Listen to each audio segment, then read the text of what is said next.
Ah, how now, spirit? Whither wander you?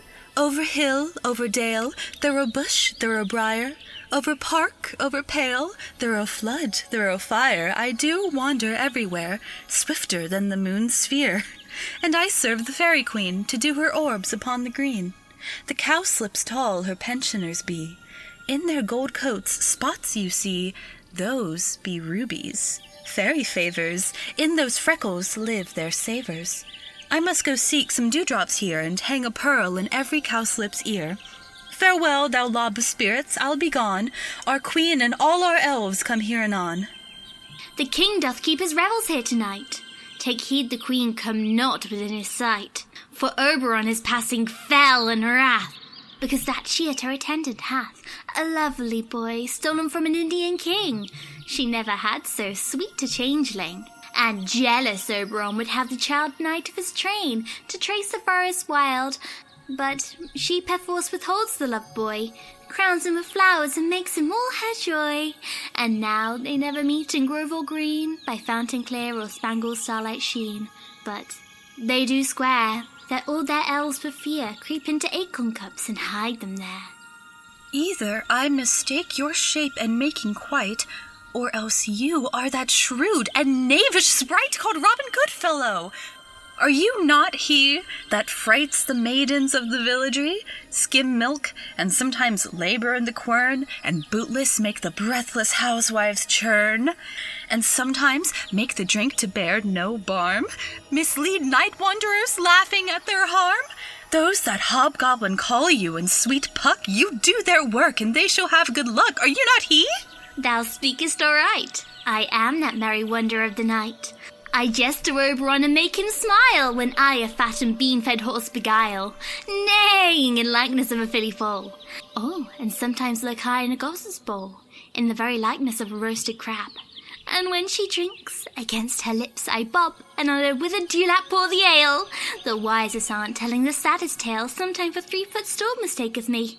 Then slip I from her bum, down double she, and Taylor cries, and falls into a cough. And then the whole choir hold their hips and laugh, and waxen in their mirth, and neeze and swear a merrier hour was never wasted there. But room fairy, here comes Oberon. And here my mistress, would that he were gone. I'll met by moonlight, proud Titania. What jealous Oberon! Fairies, skip hence. I have forsworn his bed and company. Tarry, rash wanton, am I not thy lord? Then I must be thy lady. But I know when thou hast stolen away from fairyland, and in the shape of Corin sat all day playing on pipes of corn, and versing love to amorous Phillida. Why art thou here, come from the farthest steppe of India? But that, forsooth, the bouncing Amazon, your buskined mistress and your warrior love. To Theseus must be wedded, and you come to give their bed joy and prosperity. How canst thou thus for shame, Titania, glance at my credit with Hippolyta, knowing I know thy love to Theseus?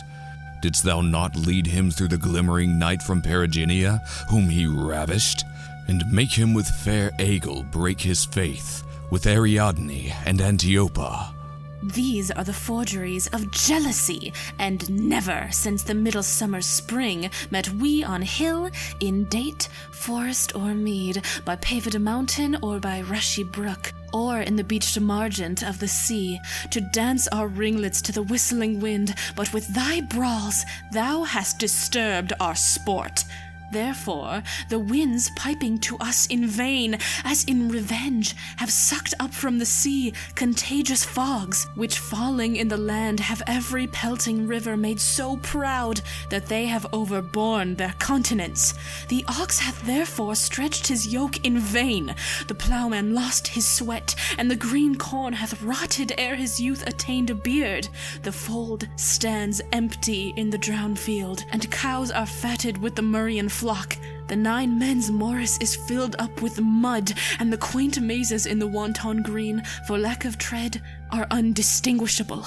The human mortals want their winter here. No right is now with him or Caro blessed. Therefore the moon, the governess of floods, pale in her anger, washes all the air, that rheumatic diseases do abound, and thorough this distemperature, we see the seasons alter, hoary-headed frosts, far in the fresh lep of the crimson rose, and on old Heim's thin and icy crown, an odorous chapel of sweet summer buds is, as in mockery, set.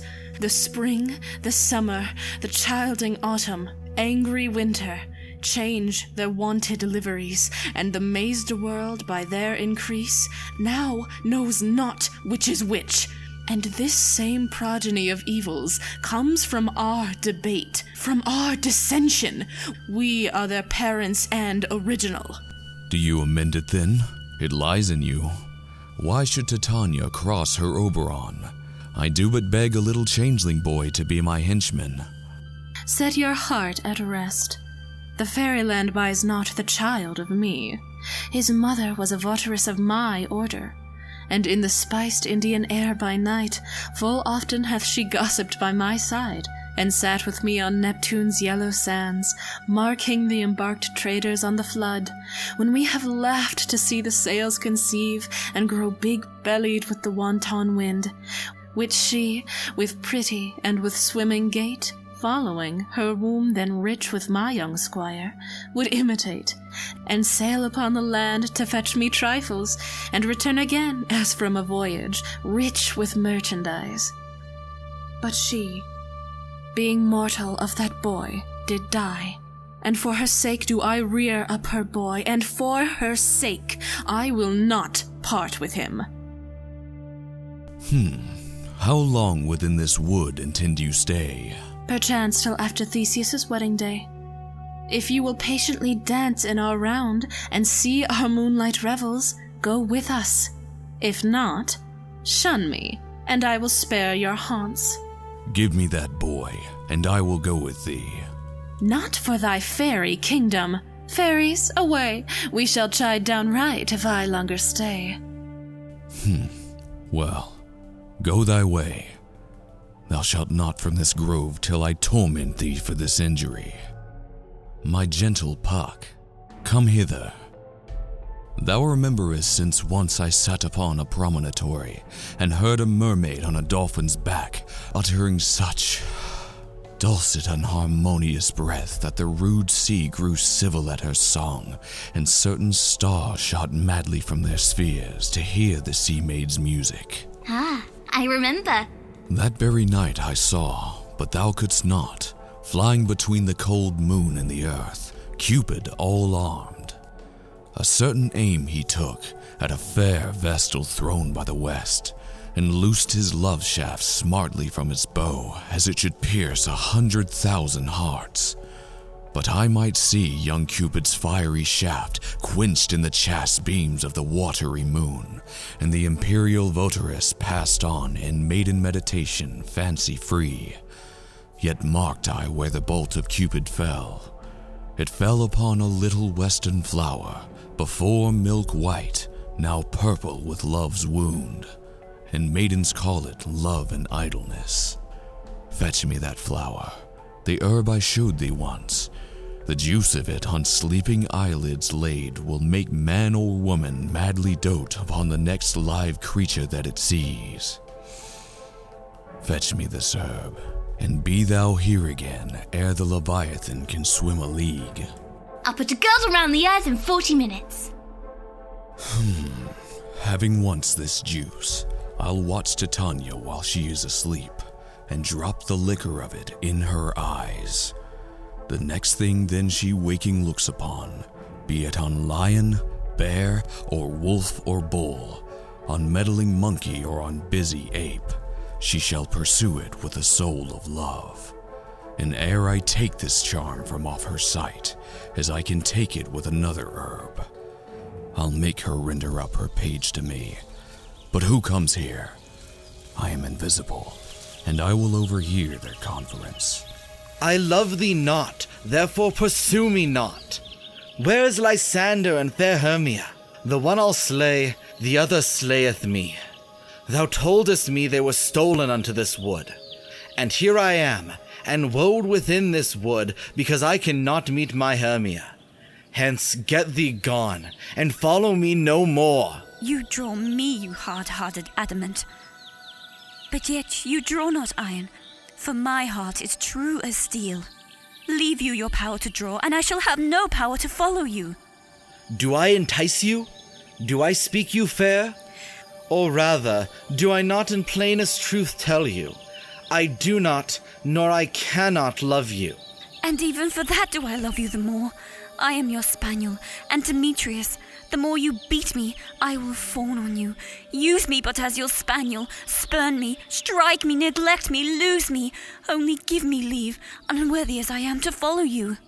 What worse a place can I beg in your love?